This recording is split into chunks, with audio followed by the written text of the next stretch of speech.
भाग एक रहस्यमयी बगीचे की शुरुआत।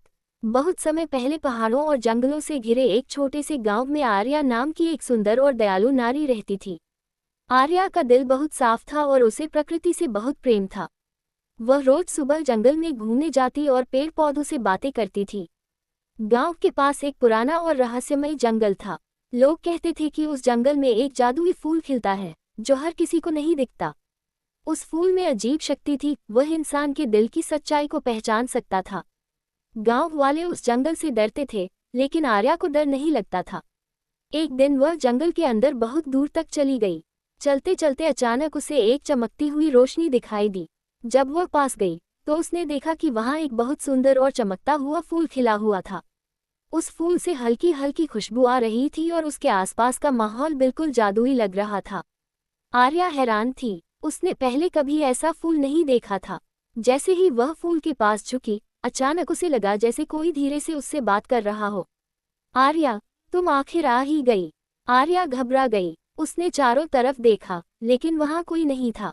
फिर आवाज फिर आए, डरो मत, मैं वही रहस्यमयी फूल हूँ जिसके बारे में लोग कहानियां सुनाते हैं। आर्या की धड़कन तेज हो गई। उसे समझ नहीं आ रहा था कि यह सपना है या हकीकत। लेकिन उसे बिल्कुल नहीं पता था कि इस फूल से उसकी मुलाकात उसकी जिंदगी को हमेशा के लिए बदलने वाली है। भाग 2 रहस्य की पहली झलक। आर्या अभी भी उस चमकते हुए फूल को हैरानी से देख रही थी। उसे समझ नहीं आ रहा था कि एक फूल उससे बात कैसे कर सकता है। लेकिन उस फूल की आवाज़ बहुत ही शांत और मधुर थी। आर्या ने धीरे से पूछा, तुम सच में बोल सकते हो? फूल हल्का सा चमका और उसकी पंखुड़ियों से सुनहरी रोशनी निकलने लगी। फूल बोला, हाँ आर्या, मैं एक साधारण फूल नहीं हूँ। मैं इस जंगल का रहस्यमयी फूल हूँ। मुझे केवल वही इंसान देख सकता है जिसका दिल बिल्कुल साफ और सच्चा होता है। ये सुनकर आर्या और भी आश्चर्य में पड़ गई। उसने कभी नहीं सोचा था कि उसकी जिंदगी में ऐसा अजीब और जादुई पल आएगा। आर्या ने पूछा, लेकिन तुम्हें मेरा नाम कैसे पता? फूल मुस्कुराते हुए बोला, मैं इस जंगल की हर हवा और हर पत्ते की आवाज़ सुन सकता हूँ। मुझे सब पता है। मैं कई सालों से तुम्हारा इंतजार कर रहा था। आर्या की आंखों में जिज्ञासा भर गई। मेरा इंतजार? लेकिन क्यों? फूल ने थोड़ी देर चुप रहकर कहा, क्योंकि तुम्हारे अंदर एक खास शक्ति है। तुम इस जंगल और इसकी रहस्यमयी दुनिया का रहस्य समझ सकती हो। इतना सुनते ही अचानक हवा तेज चलने लगी। पेड़ों के पत्ते जोर जोर से हिलने लगे और जंगल में एक अजीब सा सन्नाटा फैल गया। आर्या को थोड़ा डर लगने लगा। फूल ने धीरे से कहा, डरो मत, ये जंगल तुम्हारा दुश्मन नहीं है। लेकिन इस जंगल में कई ऐसे रहस्य छिपे हैं जिन्हें हर कोई नहीं समझ सकता। आर्या ने फूल की तरफ देखा। उसके दिल में अब डर से ज्यादा जिज्ञासा और आकर्षण था। उसे लग रहा था कि यह फूल उसकी जिंदगी का कोई बहुत बड़ा सच बताने वाला है। लेकिन तभी दूर से किसी के कदमों की आवाज आने लगी। फूल अचानक थोड़ा मुरझाने लगा और बोला, आर्या, अभी तुम्हें यहाँ से जाना होगा। लेकिन याद रखना, हमारी कहानी अभी शुरू हुई है। आर्या ने आखिरी बार उस चमकते हुए फूल को देखा और धीरे धीरे जंगल से बाहर की ओर चल पड़ी। लेकिन उसके दिल में एक सवाल लगातार घूम रहा था, आखिर यह रहस्यमयी फूल कौन है और यह उसका इंतजार क्यों कर रहा था? भाग 3 रहस्यमयी युवक की एंट्री। आर्या जंगल से बाहर निकल तो आई, लेकिन उसका मन अभी भी उसी रहस्यमयी फूल के पास अटका हुआ था। पूरे रास्ते उसके दिमाग में वही आवाज गूंज रही थी, आर्या, मैं कई सालों से तुम्हारा इंतजार कर रहा था। उस रात आर्या को नींद नहीं आई। वह बार बार उस चमकते हुए फूल के बारे में सोचती रही। आखिर उसने तय किया कि अगले दिन वह फिर से उसी जंगल में जाएगी। अगली सुबह सूरज की पहली किरण के साथ ही आर्या जंगल की ओर निकल पड़ी। हवा हल्की हल्की चल रही थी और पेड़ों से पक्षियों की मीठी आवाज आ रही थी। आर्या धीरे धीरे उसी जगह की तरफ बढ़ रही थी जहां उसने कल वह रहस्यमयी फूल देखा था। लेकिन जैसे ही वह उस जगह के पास पहुंची, उसे अचानक लगा कि कोई उसे देख रहा है। आर्या ने चारों तरफ नजर घुमाई। जंगल बिल्कुल शांत था। तभी अचानक पेड़ों के पीछे से एक युवक बाहर आया। वह युवक लंबा, सुंदर और रहस्यमयी दिख रहा था। उसकी आंखों में एक अजीब सी चमक थी। आर्या थोड़ी घबरा गई और बोली, तुम कौन हो? युवक मुस्कुराया और बोला, डरने की जरूरत नहीं है। मेरा नाम अर्जुन है। मैं भी इस जंगल में रहता हूँ। आर्या को हैरानी हुई, लेकिन मैंने तुम्हें पहले कभी नहीं देखा। अर्जुन हल्का सा मुस्कुराया और बोला, इस जंगल में बहुत सारे रहस्य छिपे हैं आर्या, हर कोई सब कुछ नहीं देख पाता। आर्या अचानक चौंक गई। तुम्हें मेरा नाम कैसे पता? अर्जुन कुछ पल चुप रहा, फिर बोला, क्योंकि यह जंगल तुम्हें बहुत पहले से जानता है, और मैं भी। आर्या का दिल तेजी से धड़कने लगा। उसे लग रहा था कि यह युवक भी किसी बड़े रहस्य से जुड़ा हुआ है। तभी उसकी नज़र उस जगह पर गई जहां कल वह चमकता हुआ फूल खिला था, लेकिन आज वहां कुछ भी नहीं था। आर्या परेशान होकर बोली, यहाँ एक फूल था, बहुत ही अजीब और चमकता हुआ, वह कहाँ गया? अर्जुन ने उसकी तरफ गहराई से देखा और धीमे से कहा, क्या वह फूल तुमसे बात करता था? ये सुनकर आर्या पूरी तरह हैरान रह गई। अब उसे यकीन हो गया कि अर्जुन को उस रहस्यमयी फूल के बारे में सब कुछ पता है। लेकिन आर्या को बिल्कुल अंदाजा नहीं था कि अर्जुन और उस रहस्यमयी फूल के बीच एक बहुत गहरा और पुराना रिश्ता छिपा हुआ है, और यही रिश्ता उनकी जिंदगी को एक नई दिशा देने वाला था। भाग 4 फूल का सबसे बड़ा रहस्य। आर्या अर्जुन की बात सुनकर पूरी तरह हैरान रह गई। उसने धीरे से पूछा, तुम्हें कैसे पता कि वह फूल मुझसे बात करता था? अर्जुन कुछ पल तक चुप रहा। उसकी आंखों में एक गहरी उदासी झलक रही थी। फिर उसने धीरे से कहा, क्योंकि वह कोई साधारण फूल नहीं है, वह इस जंगल की सबसे बड़ी शक्ति है। आर्या की जिज्ञासा और बढ़ गई, लेकिन वह अचानक गायब क्यों हो गया? अर्जुन ने आसमान की ओर देखा और बोला, वह फूल हर किसी के सामने नहीं खिलता, वह केवल उसी इंसान के सामने आता है जिसका दिल सच्चा और पवित्र होता है। आर्या को याद आया कि फूल ने भी उससे यही बात कही थी। उसने अर्जुन से पूछा, लेकिन वह मुझसे क्यों बात कर रहा था? अर्जुन ने गहरी सांस ली और कहा, क्योंकि तुम्हारी किस्मत इस जंगल से जुड़ी हुई है, और शायद मेरी किस्मत भी। आर्या ये सुनकर थोड़ा घबरा गई। तभी अचानक वही हल्की सी खुशबू फिर से हवा में फैलने लगी। आर्या तुरंत समझ गई, वह रहस्यमयी फूल फिर से पास ही कहीं है। अचानक सामने की झाड़ियों के बीच से हल्की सुनहरी रोशनी दिखाई देने लगी। दोनों धीरे धीरे उस रोशनी की तरफ बढ़े। कुछ ही कदम आगे बढ़ने पर उन्होंने देखा, वही चमकता हुआ रहस्यमयी फूल फिर से खिल गया था। फूल की पंखुड़ियां पहले से भी ज्यादा चमक रही थीं। फूल ने मधुर आवाज में कहा, आर्या, तुम वापस आ गई। आर्या मुस्कुरा दी, हाँ, लेकिन इस बार मैं अकेली नहीं आई हूँ। फूल ने अर्जुन की तरफ देखा और अचानक उसकी रोशनी और तेज हो गई। फूल बोला, अर्जुन, बहुत समय हो गया। आर्या हैरान रह गई, तुम दोनों एक दूसरे को जानते हो? अर्जुन ने धीरे से सिर झुका लिया और कहा, हाँ, क्योंकि इस फूल से मेरा रिश्ता बहुत पुराना है। आर्या ने पूछा, कैसा रिश्ता? अर्जुन की आंखों में एक रहस्यमयी चमक आ गई। उसने धीरे से कहा, क्योंकि कई साल पहले मैं ही इस फूल का रक्षक था। ये सुनकर आर्या बिल्कुल चौंक गई, लेकिन अभी असली रहस्य बाकी था, क्योंकि इस फूल के पास एक ऐसी शक्ति थी जो आर्या और अर्जुन की किस्मत को हमेशा के लिए बदलने वाली थी। भाग 5 अर्जुन का छिपा हुआ अतीत। आर्या अभी भी आश्चर्य में खड़ी थी। उसके सामने वही चमकता हुआ रहस्यमयी फूल था, और उसके पास खड़ा अर्जुन अब पहले से भी ज्यादा रहस्यमयी लग रहा था। आर्या ने धीरे से पूछा, अर्जुन, तुम इस फूल के रक्षक कैसे बने? अर्जुन कुछ देर तक चुप रहा, जैसे वह अपने पुराने दिनों को याद कर रहा हो। फिर उसने धीरे धीरे कहना शुरू किया, कई साल पहले मैं भी इस गांव में ही रहता था। मैं बचपन से ही इस जंगल से बहुत प्यार करता था। एक दिन मैं जंगल में भटकते भटकते इसी जगह पर आ गया था, और तभी मुझे ये रहस्यमयी फूल मिला। आर्या ध्यान से उसकी बात सुन रही थी। अर्जुन आगे बोला, जब मैंने पहली बार इस फूल को देखा, तब ये बिल्कुल उसी तरह चमक रहा था जैसे आज चमक रहा है। उस दिन इस फूल ने मुझसे कहा था कि मुझे इसकी रक्षा करनी होगी। आर्या ने हैरानी से पूछा, रक्षा किससे? अर्जुन की आवाज थोड़ी गंभीर हो गई। इस दुनिया में कुछ लोग ऐसे भी हैं जो इस फूल की शक्ति को अपने स्वार्थ के लिए इस्तेमाल करना चाहते हैं। अगर यह फूल गलत हाथों में चला गया तो बहुत बड़ा विनाश हो सकता है। आर्या की आंखों में डर की झलक आ गई। तभी अचानक फूल की पंखुड़ियां धीरे धीरे हिलने लगी और उसकी रोशनी फैलने लगी। फूल बोला, अर्जुन ने कई सालों तक मेरी रक्षा की, लेकिन समय के साथ उसे यहाँ से दूर जाना पड़ा। आर्या ने पूछा, क्यों? अर्जुन ने हल्की मुस्कान के साथ कहा, क्योंकि मेरी किस्मत मुझे कहीं और ले गई थी, लेकिन आज मैं वापस आ गया हूँ। आर्या को लगने लगा कि उसकी जिंदगी अब किसी बड़े रहस्य का हिस्सा बन चुकी है। तभी अचानक फूल से एक तेज चमक निकली। उस चमक में आर्या को कुछ अजीब दृश्य दिखाई देने लगे। जंगल, पहाड़, तूफान और एक अंधेरी परछाई जो इस फूल की तरफ बढ़ रही थी। आर्या घबरा गई, यह क्या है? फूल की आवाज थोड़ी गंभीर हो गई, यह आने वाले समय की झलक है। कोई इस फूल की शक्ति को पाने के लिए जल्द ही यहाँ आने वाला है। अर्जुन की आंखों में चिंता साफ दिखाई देने लगी। उसने धीरे से कहा, तो इसका मतलब खतरा फिर से लौट रहा है। आर्या ने अर्जुन की तरफ देखा। अब उसे समझ आ गया था कि उसकी मुलाकात इस फूल से कोई संयोग नहीं थी। वह भी अब इस रहस्यमयी कहानी का हिस्सा बन चुकी थी, लेकिन उसे बिल्कुल अंदाजा नहीं था कि आने वाले दिनों में उसे सबसे बड़ी परीक्षा का सामना करना पड़ेगा। भाग 6 अंधेरे की पहली आहट। फूल की चमक धीरे धीरे कम हो गई, लेकिन जंगल का माहौल अब पहले जैसा शांत नहीं था।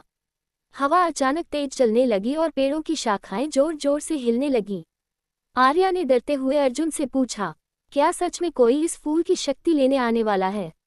अर्जुन ने गंभीर आवाज में कहा, हाँ, और वह इंसान बहुत खतरनाक है। कई साल पहले भी उसने इस फूल को पाने की कोशिश की थी। आर्या ने उत्सुकता से पूछा, कौन है वह? अर्जुन ने धीरे धीरे कहा, उसका नाम विराज है। वह एक बहुत चालाक और शक्तिशाली आदमी है। उसे जादुई चीजों की ताकत हासिल करने का जुनून है। अगर उसे यह फूल मिल गया तो वह इसकी शक्ति का गलत इस्तेमाल कर सकता है। आर्या के दिल की धड़कन तेज हो गई। तभी अचानक जंगल के दूर हिस्से से एक अजीब सी आवाज सुनाई दी, जैसे कोई भारी कदमों से जंगल में आगे बढ़ रहा हो। अर्जुन तुरंत चौकन्ना हो गया। लगता है वह आ चुका है। आर्या घबरा गई। इतनी जल्दी? अर्जुन ने आर्या का हाथ पकड़ा और कहा, डरने की जरूरत नहीं है। जब तक मैं हूं, कोई भी इस फूल को नुकसान नहीं पहुंचा सकता। फूल हल्का सा चमका और बोला, अर्जुन, अब समय आ गया है कि आर्या को उसकी असली शक्ति के बारे में बताया जाए। आर्या हैरान रह गई। मेरी शक्ति? फूल ने शांत आवाज में कहा, हाँ आर्या, तुम्हारे दिल में एक खास ऊर्जा है।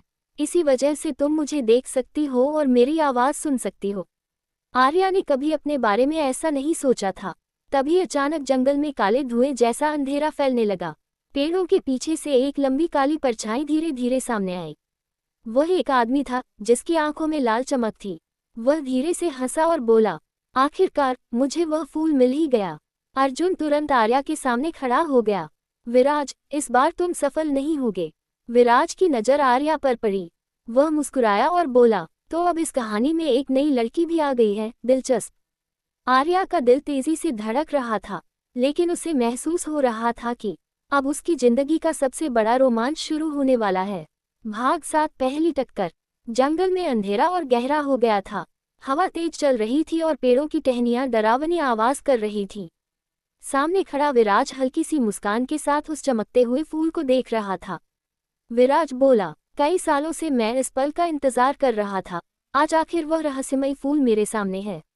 अर्जुन गुस्से में बोला, विराज, मैंने पहले भी तुम्हें रोका था और आज भी तुम्हें इस फूल के पास नहीं आने दूंगा। विराज हंस पड़ा, तुम अभी भी वही पुराने रक्षक हो अर्जुन, लेकिन अब हालात बदल चुके हैं। आर्या ये सब देखकर डर गई थी, लेकिन वह अर्जुन के पास ही खड़ी रही। विराज धीरे धीरे आगे बढ़ने लगा। जैसे ही वह फूल के करीब पहुंचा, फूल की रोशनी अचानक तेज हो गई। फूल ने गंभीर आवाज में कहा, विराज, तुम्हारा दिल लालच से भरा हुआ है। तुम मेरी शक्ति के योग्य नहीं हो। विराज की आंखें लाल हो गईं। योग्य या अयोग्य, यह मैं तय करूंगा। इतना कहकर उसने अपना हाथ आगे बढ़ाया। उसके हाथ से काला धुआं निकलने लगा। अर्जुन तुरंत आगे बढ़ा और उसने विराज का रास्ता रोक लिया। दोनों के बीच जोरदार टक्कर हो गई। जंगल में जैसे बिजली चमकने लगी। आर्या घबरा गई, लेकिन तभी अचानक उसे अपने दिल में एक अजीब सी गर्माहट महसूस हुई। फूल की रोशनी धीरे धीरे आर्या की तरफ बढ़ने लगी।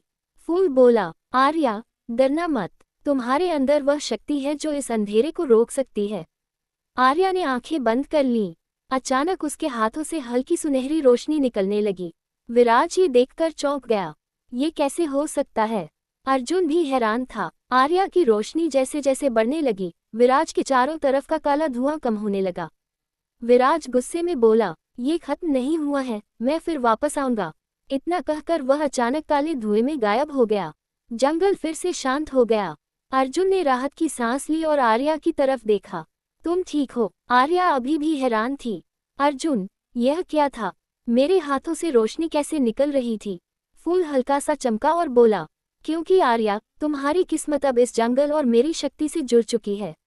आर्या समझ गई कि अब उसकी जिंदगी पहले जैसी नहीं रहने वाली, लेकिन उसे बिल्कुल नहीं पता था कि विराज की वापसी और भी ज्यादा खतरनाक होने वाली है। भाग 8 आर्या और अर्जुन के बीच प्रेम की पहली झलक। जंगल में विराज के जाने के बाद थोड़ी राहत छा गई थी, लेकिन आर्या का दिल अभी भी तेजी से धड़क रहा था। उसने अपने हाथों की सुनहरी रोशनी को महसूस किया और धीरे धीरे समझा कि उसमें भी कुछ जादुई शक्ति छिपी हुई है। अर्जुन ने आर्या की तरफ देखा। उसकी आंखों में चिंता और सुरक्षा का भाव झलक रहा था। आर्या, तुम ठीक हो? ये सब तुम्हारे लिए बहुत नया था। आर्या ने हल्की मुस्कान दी। हाँ, लेकिन मुझे अब लगता है कि मैं अकेली नहीं हूँ। तुम मेरे साथ हो, और मुझे समझ में आ रहा है कि यह फूल और मैं कुछ खास तरीके से जुड़े हैं। अर्जुन भी मुस्कुराया। हाँ, आर्या, तुम सच में खास हो। तुमने आज जो किया, उसने ये साबित कर दिया कि तुम्हारे दिल में ताकत है। और शायद यही वजह है कि फूल ने तुम्हें चुना। आर्या ने शर्माते हुए कहा। तो क्या तुम मेरे बारे में ऐसा सोच रहे हो कि मैं केवल साहसिक ही नहीं, बल्कि इस जंगल और फूल के लिए महत्वपूर्ण भी हूँ? अर्जुन ने धीरे से उसका हाथ पकड़ लिया। हाँ, और मैं चाहता हूँ कि हम दोनों साथ में इस रहस्य को समझें और इसे सुरक्षित रखें। आर्या की आंखों में चमक आ गई। उसने महसूस किया कि उसका दिल अब अर्जुन के लिए धड़कने लगा है। तभी फूल की रोशनी हल्की चमकी और मधुर आवाज आई। आर्या और अर्जुन, आपका बंधन केवल प्रेम का नहीं, बल्कि इस जंगल और मेरी सुरक्षा का भी है। आर्या ने अर्जुन की तरफ देखा और बोली, तो अब हम सिर्फ दो लोग नहीं हैं, अर्जुन, हम दोनों इस रहस्यमयी शक्ति का हिस्सा हैं। अर्जुन ने सिर हिलाया और कहा, हाँ, और मैं हर मुश्किल में तुम्हारे साथ रहूंगा। जंगल में धीरे धीरे सूरज की पहली किरणें चमकने लगी। फूल की पंखुड़ियां हल्की हिल रही थी, जैसे वह दोनों की जुड़ी ताकत और प्रेम को स्वीकार कर रहा हो। आर्या और अर्जुन अब समझ चुके थे कि उनकी जिंदगी केवल रोमांस की नहीं, बल्कि साहस, जादू और रहस्यों से भरी हुई एक नई यात्रा का हिस्सा बन चुकी है। लेकिन दोनों को अभी यह नहीं पता था कि विराज कभी भी वापस आ सकता है, और उसकी ताकत पहले से भी ज्यादा खतरनाक होगी। भाग 8। आर्या और अर्जुन के बीच प्रेम की पहली झलक। जंगल में विराज के जाने के बाद थोड़ी राहत छा गई थी, लेकिन आर्या का दिल अभी भी तेजी से धड़क रहा था। उसने अपने हाथों की सुनहरी रोशनी को महसूस किया और धीरे धीरे समझा कि उसमें भी कुछ जादुई शक्ति छिपी हुई है। अर्जुन ने आर्या की तरफ देखा। उसकी आंखों में चिंता और सुरक्षा का भाव झलक रहा था। आर्या, तुम ठीक हो? ये सब तुम्हारे लिए बहुत नया था। आर्या ने हल्की मुस्कान दी। हाँ, लेकिन मुझे अब लगता है कि मैं अकेली नहीं हूँ। तुम मेरे साथ हो, और मुझे समझ में आ रहा है कि यह फूल और मैं कुछ खास तरीके से जुड़े हैं। अर्जुन भी मुस्कुराया। हाँ, आर्या, तुम सच में खास हो। तुमने आज जो किया, उसने ये साबित कर दिया कि तुम्हारे दिल में ताकत है। और शायद यही वजह है कि फूल ने तुम्हें चुना। आर्या ने शर्माते हुए कहा, तो क्या तुम मेरे बारे में ऐसा सोच रहे हो कि मैं केवल साहसिक ही नहीं, बल्कि इस जंगल और फूल के लिए महत्वपूर्ण भी हूँ? अर्जुन ने धीरे से उसका हाथ पकड़ लिया। हाँ, और मैं चाहता हूँ कि हम दोनों साथ में इस रहस्य को समझें और इसे सुरक्षित रखें। आर्या की आंखों में चमक आ गई। उसने महसूस किया कि उसका दिल अब अर्जुन के लिए धड़कने लगा है। तभी फूल की रोशनी हल्की चमकी और मधुर आवाज आई। आर्या और अर्जुन, आपका बंधन केवल प्रेम का नहीं, बल्कि इस जंगल और मेरी सुरक्षा का भी है। आर्या ने अर्जुन की तरफ देखा और बोली, तो अब हम सिर्फ दो लोग नहीं हैं, अर्जुन, हम दोनों इस रहस्यमयी शक्ति का हिस्सा हैं। अर्जुन ने सिर हिलाया और कहा, हाँ, और मैं हर मुश्किल में तुम्हारे साथ रहूंगा। जंगल में धीरे धीरे सूरज की पहली किरणें चमकने लगी। फूल की पंखुड़ियां हल्की हिल रही थीं, जैसे वह दोनों की जुड़ी ताकत और प्रेम को स्वीकार कर रहा हो। आर्या और अर्जुन अब समझ चुके थे कि उनकी जिंदगी केवल रोमांस की नहीं, बल्कि साहस, जादू और रहस्यों से भरी हुई एक नई यात्रा का हिस्सा बन चुकी है। लेकिन दोनों को अभी यह नहीं पता था कि विराज कभी भी वापस आ सकता है, और उसकी ताकत पहले से भी ज्यादा खतरनाक होगी। भाग 10। फूल का सबसे बड़ा जादू और पहला साहसिक रोमांच। सूरज की पहली किरणें जंगल में फैल रही थीं। आर्या और अर्जुन ने महसूस किया कि विराज ने भले ही पीछे हटकर अपना हमला रोका, लेकिन उसकी शक्ति अभी भी खतरे में थी। फूल की चमक अचानक तेज हो गई। उसकी पंखुड़ियां गोल घेरे में घूमने लगी और सुनहरी रोशनी जंगल के हर कोने में फैलने लगी। फूल ने मधुर और गंभीर आवाज में कहा, आर्या, अर्जुन, अब समय आ गया है कि मैं अपनी सबसे बड़ी शक्ति दिखाऊं। ये शक्ति केवल सही दिल वाले इंसानों के लिए है। इसका इस्तेमाल सही और नेक उद्देश्य के लिए करना होगा। आर्या ने हाथ आगे बढ़ाया। उसकी सुनहरी रोशनी फूल की रोशनी में मिल गई। अर्जुन ने भी उसके हाथ पकड़ लिए। दोनों की ऊर्जा एक साथ फूल के भीतर समा गई। तभी अचानक जंगल में एक रहस्यमयी मार्ग खुल गया। एक चमकता हुआ रास्ता, जैसे सोने और चांदी की रोशनी से बना हो, उनके सामने खुल गया। फूल बोला, ये रास्ता केवल उन लोगों के लिए है जो मेरे रहस्य को समझ सकते हैं। इसमें साहस, प्रेम और सच्चाई की परीक्षा होगी। तुम दोनों तैयार हो? आर्या और अर्जुन ने एक दूसरे की आंखों में देखा और साथ में सिर हिलाया। हाँ, हम तैयार हैं। जैसे ही उन्होंने कदम रखा, जंगल का माहौल बदल गया। पेड़ों के बीच से हल्की हवा में चमकती रेखाएं और रहस्यमयी परछाई दिखाई देने लगी। हर कदम के साथ जंगल में नए नए रहस्य खुल रहे थे। जंगल की आवाजें, जादुई जानवर और चमकती रेत, जैसे ये कोई दूसरी दुनिया हो। आर्या ने महसूस किया कि उसकी शक्ति अब सिर्फ रक्षा तक सीमित नहीं थी। वह इस रहस्यमयी मार्ग को समझ सकती थी और रास्ते के हर खतरे को अपनी ऊर्जा से मात दे सकती थी। अर्जुन ने धीरे से कहा, आर्या, ये पहला साहसिक कदम है। हमें मिलकर विराज और किसी भी खतरे का सामना करना होगा। लेकिन अब हमारी ताकत और प्यार दोनों ही हमारी सबसे बड़ी शक्ति हैं। आर्या ने मुस्कुराते हुए जवाब दिया, हाँ अर्जुन, और अब हम सिर्फ फूल की रक्षा ही नहीं, बल्कि इस जंगल और उसकी रहस्यमयी दुनिया के हर रहस्य का सामना करेंगे। जैसे ही उन्होंने आगे कदम बढ़ाया, फूल की रोशनी उनके चारों ओर गोल घेरे में फैल गई। ये वह जादू था जिसने उन्हें सिर्फ प्रेम और साहस से नहीं, बल्कि एक नई जादुई दुनिया में प्रवेश करने का साहस दिया। लेकिन दोनों को यह नहीं पता था कि आगे का मार्ग और भी खतरनाक, रोमांचक और रहस्यमयी होने वाला है, और विराज भी अपने अगले हमले की तैयारी कर रहा था।